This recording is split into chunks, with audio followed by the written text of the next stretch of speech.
विदो भूरिच्यमन्त्रवस्तवे उदीरय प्रतिमा सोनिता उषश्चोदराधो मघोना उवासोषा उच्चाच्चनु देवी धीरारथानाम् ये अस्या आचरणेषु दध्रिरे समुद्रेण श्रवस्य वाः उषो ये ते प्रयामेषु युञ्जते मनोदानाय सूरयाः अत्राह तत्कण्व एषाम् कण्वतमो नाम गृणाति नृणाम् आघायोषे एव सोनर्युषायाति प्रभुञ्जते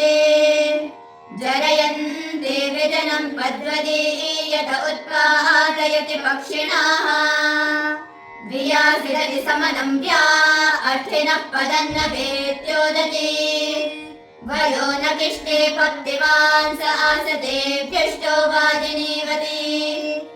एषा युक्तपरावतः सूर्यस्योदयनादधि शतं रथेभिः सुभघोषा इयं वियात्यभिमानुषाय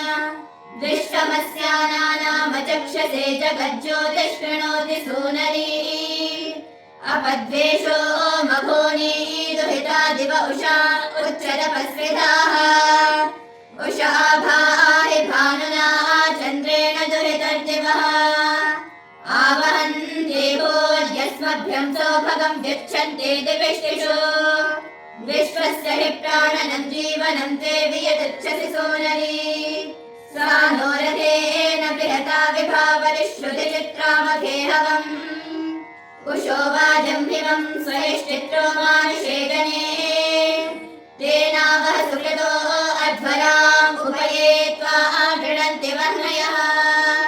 विश्वान् देवान् आवह सोमपीतयेऽन्तरिक्षादुषस्त्वम् सा स्मासु धावो मदश्वावदुक्त्या अमुषो वाजम् सुवेर्यम् यस्यारुषन्तो अर्चयः प्रतिभद्रा अधिक्षत सा नो